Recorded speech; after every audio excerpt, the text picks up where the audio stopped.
friends big breaking news ইমান ডাঙৰ breaking news কোনেও কল্পনা কৰা নাছিল কাৰণ BTR ফাইনেল মেৰিট লিষ্টৰ দিয়াৰ ডেট হৈ গ'ল আৰু এপইণ্টমেণ্ট লেটাৰ ডিষ্ট্ৰিবিউশ্যন কৰাৰো ডেট হৈ গ'ল আৰু ইমান ইমিডিয়েট ডেট হৈছে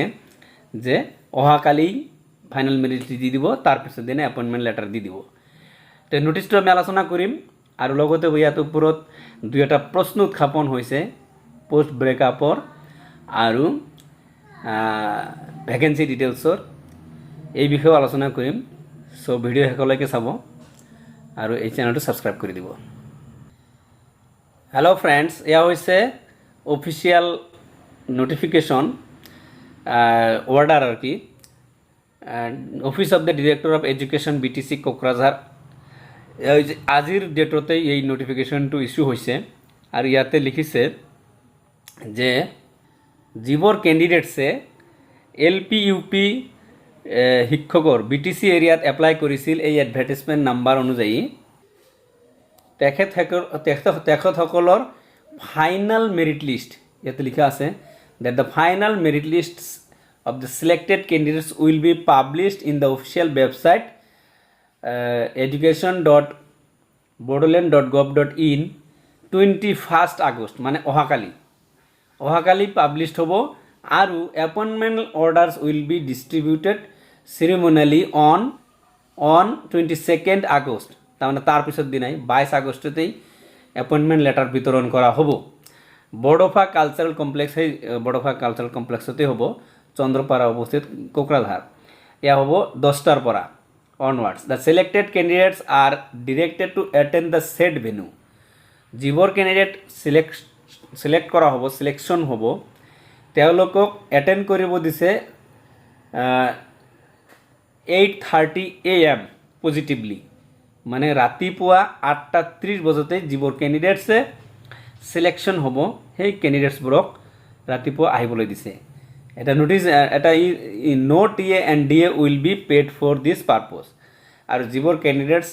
মানে এই এপইণ্টমেণ্ট লেটাৰ ল'ব আহিব তেওঁলোকক কোনো ধৰণৰ ভাড়া বা খোৱা বোৱাৰ ব্যৱস্থা কৰা নহ'ব তো এইটো দিছে ডিৰেক্টৰ অফ BTC তেতিয়াহ'লে কিমান ডাঙৰ মানে ব্ৰেকিং নিউজ হৈ গ'ল যে অহাকালি হ'ব ফাইনেল লিষ্ট পিছৰ দিনে আপোনালোকে এপইণ্টমেণ্ট লেটাৰ পাই যাব তো এতিয়া কথা হ'ল যে ভ্যাকেন্সি ডিটেইলছ কিমান আৰু মানে কোনটো জিলাত কিমান পোষ্ট আছে যেটো পোষ্ট ব্ৰেকআপ এইটো কিমান হয় ভ্যাকেন্সি ডিটেইলছ আৰু পোষ্ট ব্ৰেকআপ যেটো পোষ্টৰ এগেইনষ্টত এই যে কিছুদিন আগত এটা হৈছিল কোৰ্টৰ ভাৰ্ডিক্ট আহিছিল সেই পোষ্টই হয়তো এইটো হ'ব এইটো মানুহে কৈ আছে আৰু অনুমান কৰি আছে এইটোই হ'ব কিন্তু ধৰিলো টোটাল পোষ্ট হেতুই কিন্তু কোনটো জিলাত কিমান পোষ্ট আছিল এই ব্ৰেকআপটো কিন্তু নাই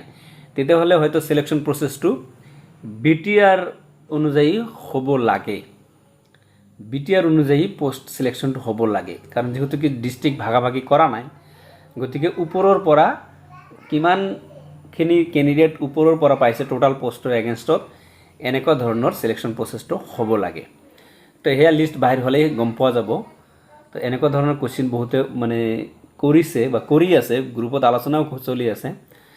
তো ইয়াৰ কোনো ধৰণৰ এনসাৰ কিন্তু নাই তো এতিয়া Assam TET merit list date এটো তো প্ৰভিজনাল মেৰিট লিষ্ট বাহিৰ হ'ব যেহেতু কি ভেৰিফিকেশ্যন হোৱা নাই এই ডেটটো কেতিয়া হ'ব ইয়াৰ ওপৰত এতিয়ালৈকে কোনো তথ্য খবৰ একজেক্টলি খবৰ নাই তথাপি যিখিনি খবৰ